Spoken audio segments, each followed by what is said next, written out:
All right, so next thing we need to do is install our IntelliJ. All right, so let's go to Windows to Google again, and we're going to say IntelliJ. There we go, download. We're going to go to IntelliJ download, the first link there. And this brings us here to this website. And then we are going to go into the community version, right? Because that's all we need. We don't need the ultimate version. Go to download, and it will take you here. And as it starts downloading, it may take a few minutes, and that'll come back once it's done. All right, it's getting close. It should be done in a second here. And there we go. It's done. So double click. Should be able to then open an installer here. And of course, do you want to allow this app? Yes, indeed. And then we have a wizard here that will take through the process of setting up our IntelliJ IDE. It'll ask us where we want to install. We are just going to give it the destination folder, the default here. Say next, next, and we are a 64-bit because that's my computer. And if you are on a 32-bit computer, then of course you will choose a 32-bit. But I presume that most of you right now have a 64. So let's keep with 64-bit. And we're going to install. All right, once all is installed, we should see this window here popping up, and which says completing IntelliJ IDE Community Edition. So we need to say here, click on run, and we're going to say finish, which will finalize our installation. In order to complete, it's going to say complete installation. It's going to say import IntelliJ IDE settings from.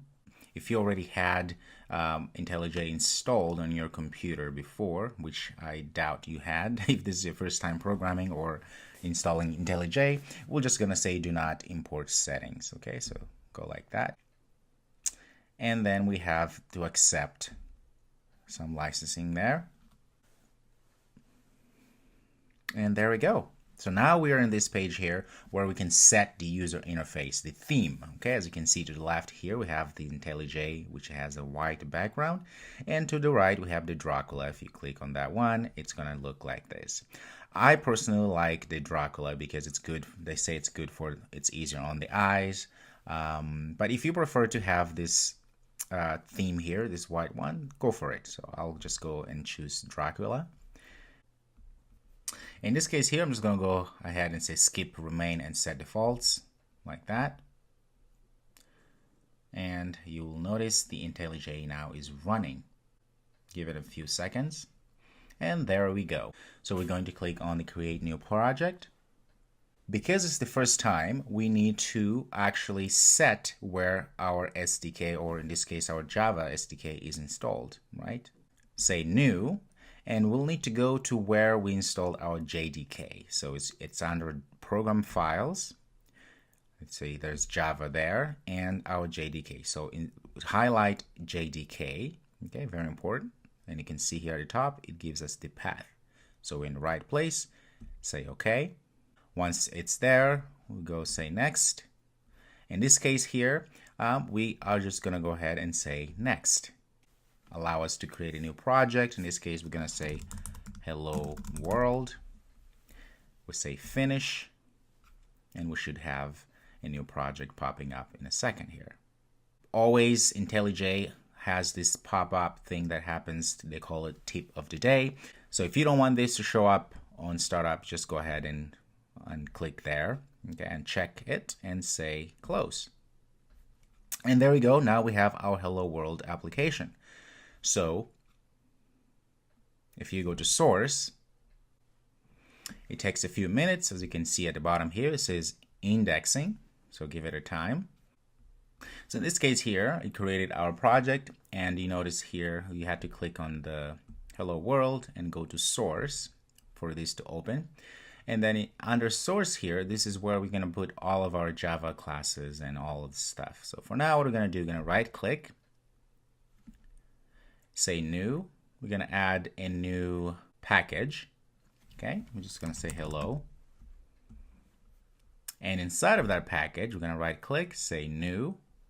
Java class. Okay, I'm gonna say hello world and say OK. And there we go, we have our hello world Java class. The next thing I'm going to do, I'm going to say public static void main. I'm going to say string args, like that. Okay, you don't have to know what all this means, but I'll give it a little bit of explanation here. What this means is that we're creating an entry point to our program, which is our main static void class. Okay, and so inside of our main method, this is where we're going to say system, okay, dot out dot println, and inside our method here we're going to go and say hello world, like that. This is for us to test to make sure that our application will be running.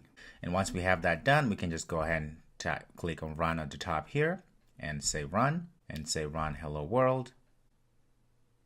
It's parsing, doing all the builds and everything that needs to be done, and pretty soon we should see, look at that, it says here hello world at the bottom. Okay, let's change this to something else perhaps. Let's just say hello Java world. And we're going to go ahead, and the moment we change that, we ran it for the first time. Notice that our green button here is there. So run again.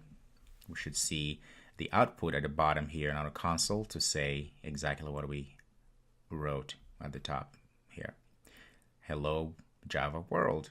So in this video, we were able to install our IntelliJ IDEA IDE, which will allow us to write Java code.